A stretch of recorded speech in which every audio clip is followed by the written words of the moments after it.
قرآن مجید کی سورہ عصر۔ صحابہ کرام علیہم رضوان کی عادت تھی کہ جب کسی سے ملاقات کرتے تو السلام علیکم کے بعد سورہ عصر کی تلاوت کیا کرتے تھے۔ اس کا مقصد ایک دوسرے کو سبق یاد کرانا ہوتا تھا، نئے سرے سے عزم نو کرنا ہوتا تھا۔ اس سورت کے مضامین ایک دوسرے کو یاد کرانا مقصد تھا۔ سورہ بڑی معروف ہے اور قرآن مجید کی جو الفاظ کے لحاظ سے مختصر صورتیں ہیں ان میں سے ایک ہے۔ اللہ تبارک و تعالی نے قسم اٹھا کے کہا والعصر، محبوب مجھے تیرے پاکیزہ زمانے کی قسم ہو، محبوب تیرے خوبصورت وقار والے، خلوص والے، پاکیزہ بھائی چارے والے تیرے زمانے کی مجھے قسم ہو۔ ان الانسان لفی خسر، بے شک انسان نقصان میں ہے۔ مطلق فرما دیا، تاکید لگا کے، ان الانسان لفی خسر، بے شک انسان نقصان میں ہے۔ یا اللہ سارے فرمایا الا الذین، سوائے ان لوگوں کے، کون؟ جن میں چار خوبیاں پائی جائیں۔ الا الذین آمنوا، ایک تو وہ ایمان لائیں، وعملوا الصالحات، اور پھر نیک اعمال کریں۔ ایمان لائیں، نیک اعمال کریں، اور پھر چپ نہ کر جائیں۔ وتواصوا بالحق، پھر حق بات کا اعلان کریں۔ ایمان لائیں، عمل صالح کریں، تیسرا کام کیا کرنا ہے؟ چلیں سارے بولیں گے تو اعلان بھی ہوگا نا، ایسے تھوڑی ہوگا کہ ایک دو آدمی اعلان کرے تو دنیا جاگ جائے۔ حق بات کا اعلان کرنا ہے۔ ایمان لانے کے بعد، عمل صالح کرنے کے بعد تیسرا حکم کیا ہے؟ آپس میں حق بات کی تلقین کرو، اور حق بات کی تم تلقین کرو اور پھر تمہیں کوئی کہے کچھ نہ، پھر تم پہ ظلم نہ ہو، پھر تمہیں ستایا نہ جائے، یہ کیسے ہو سکتا ہے؟ پھر تم بڑے پاک صاحبزادے، پیرزادے، علامہ صاحب، سیاستدان، بیوروکریٹ بن کے بڑی ایک طرف ہو کہ آرام سے زندگی گزارو سارے، تم یہ کیسے ہو سکتا ہے؟ وتواصوا بالحق، جب تم حق بات کی نصیحت کرو گے پھر تکلیف آئے گی۔ پھر کیا کرنا ہے؟ وتواصوا بالصبر، پھر ایک دوسرے کو صبر کی نصیحت بھی کرنی ہے۔ وتواصوا بالحق، ایمان لانے کے بعد، عمل صالح کرنے کے بعد تیسرا کام کیا کرنا ہے؟ ایک دوسرے کو حق بات کی نصیحت کریں، اور پھر رستے میں تکلیف آئے گی، آزمائش آئے گی، پھر کیا کریں؟ وتواصوا بالصبر، پھر صبر کی تلقین بھی کریں۔ یہ قرآن مجید نے چار شرطیں لگائیں، فرمایا جس بندے میں یہ چار خوبیاں پائی جائیں گی اسے اللہ کامیابی عطا فرمائے گا۔ مسلمان کی سوچ کے خلاف ہے یہ بات، یہ قرآن کی فکر کے خلاف ہے کہ اپنی فکر کرو۔ برما کے لیے، کشمیر کے لیے، فلسطین کے لیے بات نہ کرو، اپنی فکر کرو۔ یہ قرآن کی سوچ کے خلاف ہے، یہ قرآن کے پیغام کے خلاف ہے۔ اس لیے کہ اگر صرف اپنی بات ہوتی تو آمنو اور عاملوا الصالحات پہ بات ختم ہو گئی ہوتی، پھر بات آگے نہ چلتی۔ جب کہا گیا وتواصوا بالحق، حق بات کی تلقین کرنی ہے۔ اگر بات صرف اپنی ذات کی ہوتی تو ٹھیک ہو گیا تھا، نماز پڑھی، روزہ رکھا، حج کیا، ختم ہو گئی۔ لیکن میرے نبی پاک صلی اللہ تعالی علیہ وسلم نے ارشاد فرمایا، ایک بستی میں 2 3 4 نیک لوگ رہتے تھے۔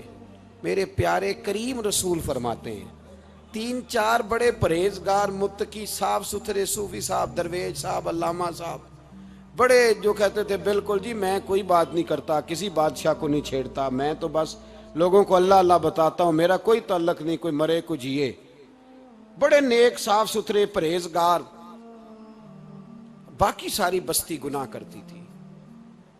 نبی پاک علیہ السلام فرماتے ہیں رب کریم نے کچھ عرصے تک مہلت دی، پھر مشیت خداوندی، اللہ کا قانون حرکت میں آیا تو کہا جبریل ساری بستی تباہ کر دو، تباہ کر دو۔ اللہ مہلت دیتا ہے، مہلت دیتا ہے۔ ہم لوگ سمجھتے ہیں نہیں ہماری سیاسی چالیں صحیح چل رہی ہیں، اللہ مہلت دیتا ہے۔ رب کریم نے فرمایا جبریل انہیں تباہ کر دو. تو حضرت جبریل امین علیہ السلام نے عرض کی مولا وہاں تو تیرے 3-4 بڑے نیک بندے بھی رہتے ہیں, بڑے پرہیزگار, سچ بولنے والے, دیانتداری والے, حاجی صاحب, نمازی صاحب, صوفی صاحب, پیر صاحب, بڑے خوبصورت, ان کا کیا کریں؟ تو میرے محبوب پاک علیہ السلام فرماتے ہیں رب کریم نے فرمایا سب سے پہلے انہیں تباہ کرنا, سب سے پہلے انہیں سب سے پہلے, اور الٹ دو بستی, پہلے ان کا نمبر لگاؤ. یا اللہ ان کی کیا غلطی ہے؟ تو غلطی سن لیں, غلطی یہ ہے کہ انہوں نے 2 صفتیں پیدا کی ہیں, اگلی 2 پیدا کیوں نہیں کی؟ اِلَّا الَّذِينَ آمَنُوا وَعَمِلُوا الصَّالِحَاتِ پہ روک کیوں گئے, آگے کیوں نہیں بڑھے؟ اللہ کریم نے فرمایا جبریل دیکھو نا, میری نافرمانی ہوتی رہی اور ان کے چہرے پر کبھی شکن تک نہیں آیا, لوگ میرا قانون توڑتے رہے, انہیں کبھی برا ہی نہیں لگا, گناہ دیکھ کر کبھی خیال ہی نہیں آیا بدلنے کا.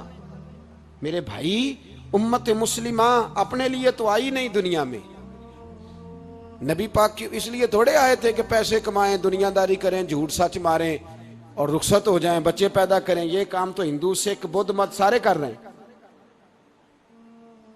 تو فقط اس کام کے لیے تھوڑی آیا ہے.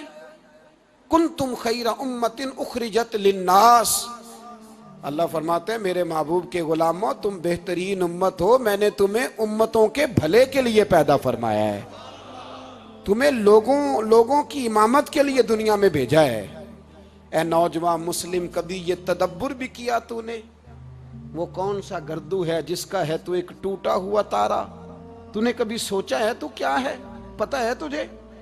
روزی کماؤ, روٹی کماؤ, اور اب تو بہت سارے لوگ جھوٹ کی دنیا میں زندہ ہیں, جھوٹ بولتے ہیں اپنے آپ کے ساتھ بھی, دائیں بائیں فراڈ کر رہے ہیں اپنی ذات کے ساتھ, خول بنا لیا اس میں بند ہو گئے, باہر ہی نہیں نکل.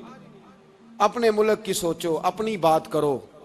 علامہ اقبال نے پتہ کیا کہا تھا؟ اقبال نے, یہ سنو, جو لوگ کہتے ہیں پہلے پاکستان, برما کے مسلمان بعد میں, کشمیر کے مسلمان پہلے سنو اقبال کیا کہتے ہیں.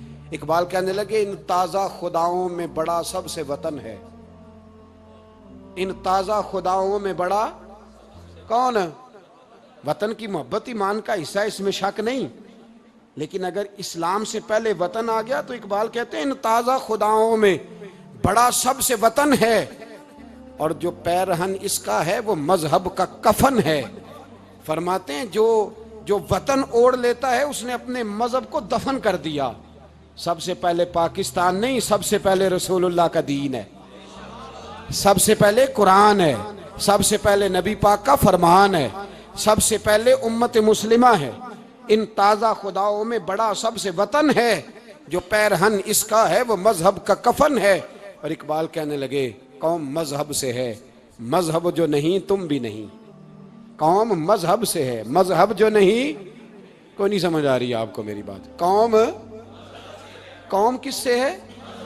پاکستانی ہونے سے, پنجابی ہونے سے, سندھی بلوچی پٹھان ہونے سے نہ, قوم مذہب سے ہے, اور مذہب جو نہیں تم بھی نہیں. یہ کیسے ہو سکتا ہے کہ مذہب نہ ہو اور بندہ زندہ رہے؟ یہ کیسے ہو سکتا ہے؟